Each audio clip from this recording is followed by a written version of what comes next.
Assalamualaikum warahmatullahi wabarakatuh. Perkenalkan, nama saya Amanda Latifah Safitri dengan NIM 21060002 dari Prodi Ekonomi Pembangunan. Di sini saya akan menjelaskan materi bab 14, yaitu pengujian hipotesis sampel kecil.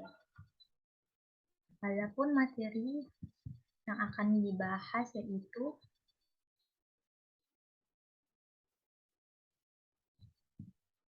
sampel kecil dan ciri-ciri distribusi tes student, pengujian rata-rata hitung populasi, pengujian selisih rata-rata hitung populasi, pengujian data berpasangan, dan analisis varian. Yang pertama yaitu kita mendefinisikan pengertian dari sampel kecil. Pada kasus sampel kecil, yaitu kasus di mana jumlah sampel kecil kurang dari 30, maka nilai standar deviasi atau S berfluktuasi relatif besar. Sehingga nilai uji Z, yaitu Z sama dengan X bar dikurangi mu dibagi S akar N, tidak bersifat normal. Oleh karena itu, untuk sebaran distribusi sampel kecil, dikembangkan suatu distribusi khusus yang dikenal sebagai distribusi T atau T student, di mana nilai-nilai distribusi T dinyatakan sebagai berikut, yaitu T sama dengan X bar kurang mu dibagi S dibagi akar N, di mana T merupakan nilai distribusi T, mu merupakan nilai rata-rata populasi, X bar merupakan nilai rata-rata sampel, S merupakan standar deviasi sampel, dan N merupakan jumlah sampel. Adapun ciri-ciri dari distribusi T studentnya itu sendiri, yang pertama, distribusi T student seperti distribusi Z merupakan sebuah distribusi kontinu di mana nilainya dapat menempati semua titik pengamatan. Yang kedua yaitu distribusi T student seperti distribusi Z berbentuk genta atau lonceng dan simetris dengan nilai rata-rata sama dengan 0. Dan selanjutnya, distribusi T student bukan merupakan satu kurva seperti kurva Z, tetapi keluarga dari distribusi T. Setiap distribusi T mempunyai rata-rata hitung sama dengan 0, tetapi dengan standar deviasi yang berbeda-beda, sesuai dengan besarnya sampel atau N, atau dilambangkan dengan N. Ada distribusi T untuk sampel ukuran 2, yang berbeda dengan distribusi untuk sampel sebanyak 15,25 dan sebagainya. Apabila sampel semakin besar, maka distribusi T akan semakin mendekati normal. Dapat kita lihat pada gambar tersebut bahwa kurva T semuanya mempunyai nilai rata-rata sama dengan 0, namun dengan standar deviasi yang berbeda. Standar deviasi dengan derajat bebas P, di mana P sama dengan N dikurang 1, semakin tinggi akan mendekati normal. Semakin tinggi maka akan mendekati normal. Lalu pada V sama dengan 2,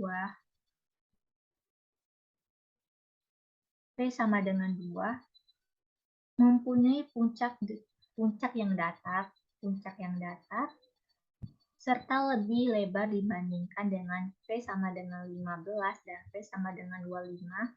Apabila V relatif besar atau mendekati 30, maka kurva distribusi T akan mendekati kurva normal, yaitu distribusi Z. Lalu perbedaan antara skala Z dan skala T. Pada gambar tersebut dapat kita lihat perbedaan antara nilai kritis antara distribusi Z dan distribusi T. Distribusi T mempunyai nilai kritis yang lebih besar dibandingkan dengan distribusi Z. Hal ini terjadi karena distribusi T mempunyai standar deviasi yang lebih besar daripada distribusi Z.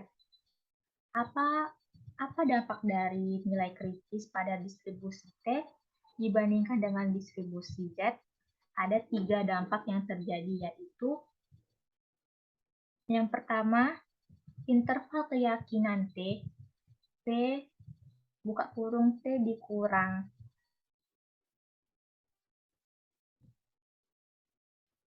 alfa kurang dari T dikurang alfa akan lebih besar dibanding dengan interval keyakinan distribusi Z. Yang kedua, daerah di mana H0 tidak ditolak pada distribusi lebih besar dibandingkan distribusi Z. Jadi, kemungkinan menerima H0 akan lebih besar dari distribusi T dibandingkan dengan distribusi Z. Perbedaan yang ketiga yaitu nilai T dihitung harus bernilai lebih besar untuk menolak H0 dibandingkan dengan nilai Z pada distribusi Z. Untuk mendapatkan nilai T yang besar, maka diperlukan selisih sampel dengan populasi yang lebih besar. Probabilitas untuk tidak menolak H0 yang lebih besar disebabkan oleh ketidakyakinan pada penduga-penduga distribusi T yang disebabkan kecilnya sampel dan besarnya standar deviasi. Lalu materi yang selanjutnya yaitu pengujian rata-rata hitung populasi. Dalam menguji rata-rata hitung populasi, dalam sampel kecil, kita tetap mengikuti proses pengujian hipotesis sebagaimana pengujian hipotesis untuk rata-rata hitung pada sampel besar.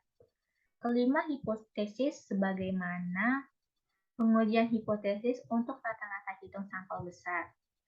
Kelima tahapan tersebut dalam menghitung rata-rata populasi sampel kecil yaitu yang pertama, merumuskan hipotesis 0 dan hipotesis alternatif, yaitu H0 dan H1. Yang kedua, menentukan tarafnya apakah 1%, 5%, atau pada taraf lainnya serta mengetahui titik kritis berdasarkan pada tabel T-student. Yang ketiga, menentukan uji statistik dengan menggunakan rumus uji T. Yang keempat, menentukan daerah keputusan, yaitu daerah tidak menolak H0 dan daerah menolak H0. Lalu yang selanjutnya yaitu mengambil keputusan untuk menolak dan menerima dengan membandingkan nilai kritis taraf nyata dengan nilai uji T. Lalu materi yang selanjutnya yaitu pengujian selisih rata-rata hitung populasi. Selisih rata-rata hitung populasi sebagaimana pada sampel besar dapat digunakan pada sampel kecil. Adapun maksud dari pengujian selisih rata-rata hitung populasi adalah untuk membandingkan nilai rata-rata dua populasi apakah sama atau berbeda. Pada kasus investasi misalnya, untuk menentukan pilihan harus dibandingkan sesuatu dengan yang lain. Apakah Anda akan mendepositkan ke bank BUMN atau non-BUMN? Atau apakah Anda memilih reksadana atau deposito? Apakah Anda memilih bisnis pertanian atau perdagangan, dan yang lain-lain.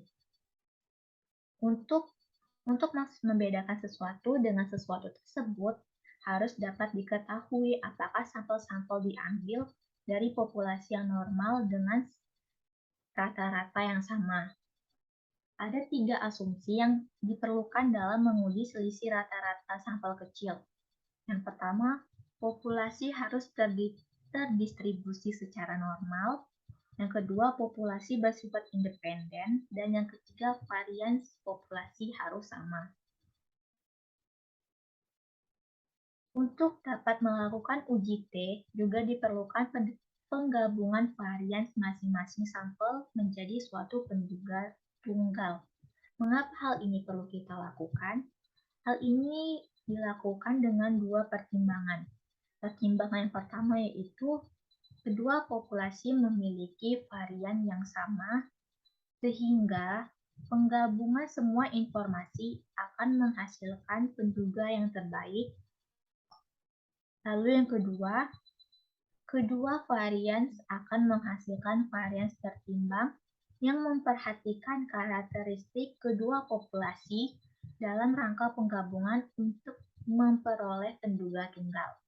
Maka jumlah sampel dan varian masing-masing sampel juga sangat menentukan nilai dari penduga tunggal.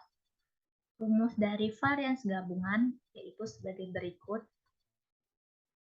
S kuadrat P sama dengan, kita buka kurung, N1 dikurang 1, S kuadrat 1 ditambah N2 dikurang 2, S kuadrat 2, kita bagikan dengan N1 ditambah S1 dikurang 2. Dan uji T menjadi T sama dengan X bar 1 dikurang X bar 2. Lalu kita bagi akar S kuadrat P 1 dikurang N ditambah 1, 1 dibagi N1 ditambah 1 dibagi N2. Di mana nilai T merupakan nilai distribusi T, X bar 1 merupakan nilai rata-rata sampel pertama, X bar 2 merupakan nilai rata-rata sampel kedua, S kuadrat P merupakan penduga varians gabungan populasi, N1 merupakan jumlah sampel populasi pertama, N2 merupakan jumlah sampel populasi kedua, S1 kuadrat merupakan varian sampel pertama, S2 kuadrat merupakan varian sampel kedua. Nilai pembagi antara varians gabungan yaitu N1 ditambah N2 dikurang 2 juga merupakan derajat bebas gabungan antara dua sampel. Sedangkan untuk satu sampel derajat bebasnya adalah N dikurang 1. Materi yang selanjutnya yaitu pengujian data berpasangan.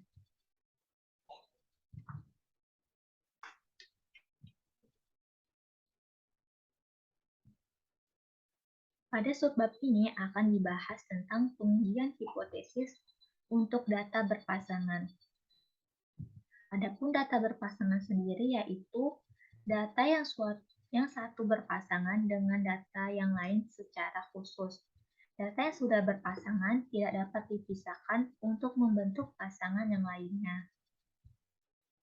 Sebagai contoh, misalnya manajer SDM ingin melihat efisiensi dari dampak pelatihan, maka datanya berupa data pasangan, yaitu hasil sebelum pelatihan dan hasil sesudah pelatihan dari setiap orang. Uji hipotesis ini dimaksudkan apakah ada perbedaan antara sebelum dan sesudah pelatihan. Adapun contoh lainnya yaitu Bank Indonesia yang mengembangkan program pembinaan usaha kecil dan menengah ingin melihat apakah ada perbedaan sebelum pembinaan dan sesudah pembinaan pada setiap usaha kecil dan menengah yang dibinanya. Pada data berpasangan, setiap sampelnya akan dapat memiliki dua data. Data yang berpasangan ini dikenal dengan data tidak bebas atau non-independent. Jadi data pasangan memang mempunyai hubungan khusus dan tidak dapat diubah kombinasi datanya. Uji statistik untuk pengujian hipotesis data berpasangan dapat dinyatakan sebagai berikut, yaitu T sama dengan T bar dibagi SD dibagi akar N.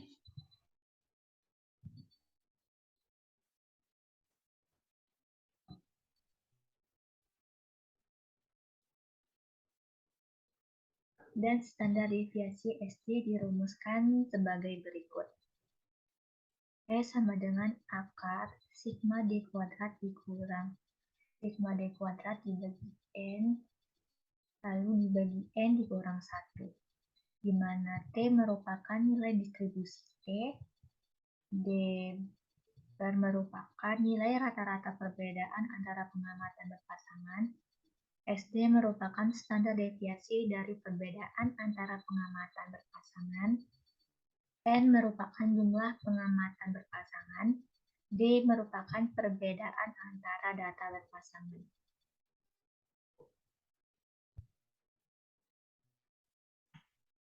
Lalu materi yang terakhir yaitu analisis varians.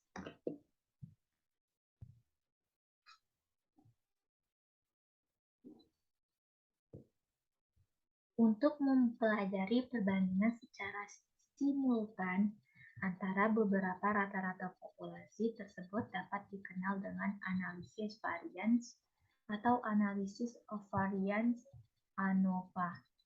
Untuk dapat melakukan analisis varians, perlu mempelajari distribusi F.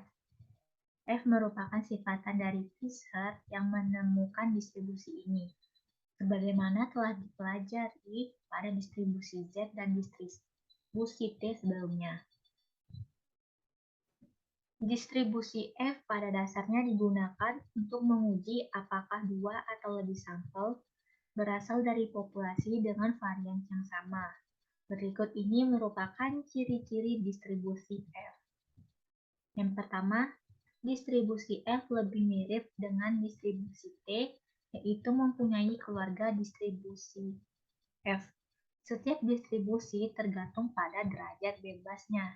Derajat bebas terdiri dari derajat bebas pembilang yang diperoleh dari K dikurang 1, di mana K adalah jumlah perlakuan atau perbedaan yang akan diuji, dengan derajat bebas penyebut yang diperoleh dari N dikurang 1, di mana N merupakan jumlah total pengamatan dari seluruh perlakuan atau perbedaan.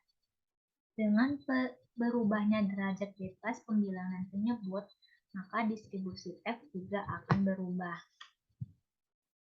Pada gambar tersebut dapat kita lihat bahwa distribusi dengan derajat bebas pembilang 5 dan penyebut 5 ditulis DF 5,5 mempunyai distribusi F yang berbeda dengan distribusi DF 20,7 dan DF 29,28. Jadi seperti distribusi T, setiap kombinasi derajat bebas pembilang dan penyebut mempunyai distribusi F sendiri. Namun demikian, semakin besar derajat bebasnya, maka akan semakin mendekati kurva normal. Lalu yang selanjutnya, yang kedua yaitu distribusi F tidak pernah mempunyai nilai negatif sebagaimana pada distribusi Z. Distribusi Z mempunyai nilai positif di sisi kanan dan negatif di sisi kiri nilai tengahnya. Distribusi F seluruhnya adalah positif atau menjulur ke positif atau positively swaged